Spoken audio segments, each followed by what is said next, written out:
Price allot இயேசு கிறிஸ்துவின் நாமத்தினால இந்த வீடியோ பார்க்குற உங்கள் எல்லோரும் நான் வாழ்த்தி வரவேற்கிறேங்க. சந்தோஷமாக இருக்கிறீங்களா? மனமகிழ்ச்சியாக இருக்கிறீங்களா? ஏங்க எதுக்குங்க இவ்வளோ சோகமாக இருக்கிறீங்க? கர்த்தர் உங்களுடைய வாழ்க்கையில் இருக்கிற பிரச்சனைகள் கொஞ்சம் கொஞ்சமாக சரி பண்ணிட்டு வந்துட்டு இருக்கிறார் தானே. அப்போ கூட நீங்கள் எதுக்கு இவ்வளோ சோகமாக உட்காந்துட்டு இருக்கீங்க? யாரோ ஏதோ சொன்னாங்கன்ட்டு உங்கள் மனசில் ஏதோ ஒரு கஷ்டம் இருக்கிறதுனால எதுக்கு டிப்ரெஷனில் இருக்கிறீங்க? கொஞ்சம் சரிங்க, உங்களுக்கு நல்லதுக்கு தாங்க கர்த்தர் சொல்லிட்டு இருக்கிறாரு. வார்த்தை எங்கே இருக்குன்னு நீங்கள் கேட்டிங்கனாக்கா, நீதிமொழிகள் 17ஆம் அதிகாரம் 22ஆம் வசனத்தில் மனமகிழ்ச்சி நல்ல ஔஷதம், முறிந்த ஆவியோ எலும்புகளை உலர பண்ணுன்ட்டு வசனம் இருக்குங்க. இப்போ தெரியுதுங்களா எதுக்காக உங்களை நான் சந்தோஷமாக இருக்க சொன்னேன்ட்டு? சும்மா சொன்னாங்க பெரியவங்க, வாய் விட்டு சிரித்தால் நோய் விட்டு போகும்ட்டு.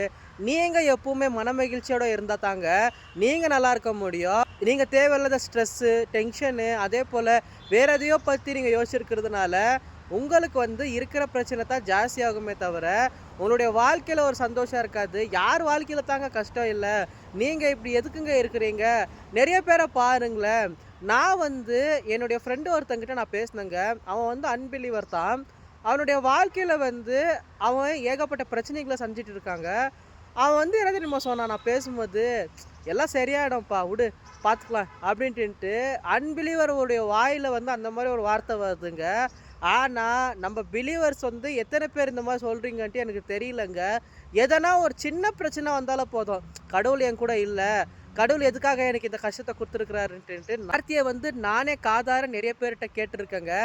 ஆனால் ஒரு அன்பிலீவருடைய வாயிலில் என்ன வருதுனாக்கா, எல்லாமே நன்மைக்காகத்தான், எல்லாமே நன்மையாக மாறிடுன்ட்டு அவன் ஒரு சும்மா ஒரு நம்பிக்கையை வச்சுட்டு இருக்காங்க. அது நல்லது நடக்குமோ கெட்டது நடக்குமோங்க. ஆனால் ஒரு நம்பிக்கையை வச்சுட்டு சந்தோஷமாக தான் இருக்கிறான். இப்போ கூட அவன் அதே மாதிரி தான். கர்த்தர் நீங்களும் சந்தோஷமாக இருங்க, எதை பற்றி கவலைப்படாதீங்க. நீங்கள் யோசிக்கிறதுனால ஒரு முளத்தை கூட்டவும் முடியாது, குறைக்கவும் முடியாது. நான் சொல்ல, இயேசு கிறிஸ்து சொன்ன வார்த்தை இது. அப்போ எதுக்காக உங்கள் ஃப்யூச்சரை பற்றி இன்னைக்கு எதுக்கு கஷ்டப்பட்டுருக்கீங்க? நல்லதே நடக்கும், நீங்கள் நம்புங்க.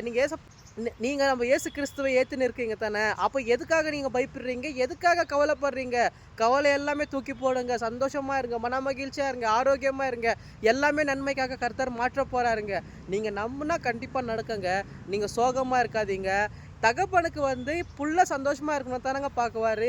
எந்த தகப்பனுங்க பிள்ளைகள் அழுறத பார்க்குவாரு? அந்த மாதிரி நீங்கள் அழுவாதீங்க, கண்ணீரை தொடங்குங்க தயவு செஞ்சு. கர்த்தர் உங்கள்கிட்ட தான் சொல்லியிருக்குவாரு நான் நினைக்கிறேங்க. இந்த வீடியோ உங்களுக்கான வீடியோ தான். தேங்க்யூ ஸோ மச் ஃபார் வாட்சிங். God bless you.